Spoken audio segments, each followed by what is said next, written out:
கடந்த 2011 பிரபுதேவாவோட இயக்கத்தில் ஆக்டர் விஷால், சமீரா ரெட்டி இவங்களோட நடிப்பில் ரிலீஸ் ஆன படம் தான் வெடி.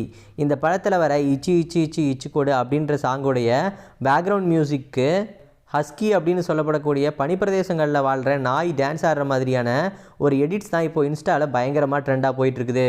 இந்த வீடியோவை பார்த்த வெடி படத்துடைய மியூசிக் டைரக்டரான விஜய் ஆண்டனி ரியாக்ட் பண்ணியிருக்காரு. மியூசிக் டைரக்டர் விஜய் ஆண்டனி இப்போ பூக்கி அப்படின்னு சொல்லப்படக்கூடிய ஒரு படத்தை ப்ரொடியூஸ் பண்ணிட்டு வராரு. இந்த படத்துடைய டேரக்டர் கிட்ட ஹீரோ வந்துட்டு நான் வெளியில் போயிட்டு வரேன் கொஞ்ச நேரம் அப்படின்றது போல் டைம் கேட்குற மாதிரியும் அதுக்கு டேரக்டர் கொடுக்க மாட்டேன் அப்படின்னு சொல்கிற மாதிரியும், ஹீரோயின் வந்துட்டு நான் வந்து ஷாப்பிங் போயிட்டு வரேன் எனக்கு ஒரு 5 மணி நேரம் டைம் வேணும் அப்படின்னு சொல்லிட்டு கேட்குற மாதிரியும், அதுக்கு டேரக்டர் உடனே ஹீரோயினோட காலில் விழுந்து போயிட்டு வாங்கம்மா அப்படின்றது போல் சொல்கிற மாதிரியும், இதை பார்த்துட்டு அந்த படத்துடைய ப்ரொடியூசரான விஜய் ஆண்டனி ஹஸ்கி டாகோடைய அந்த ஸ்டெப்பை போடுற மாதிரியும் பூக்கி படத்தோடைய ப்ரொமோஷனுக்காக விஜய் ஆண்டனி அண்ட் டீம் இதை வந்து பண்ணியிருக்காங்க.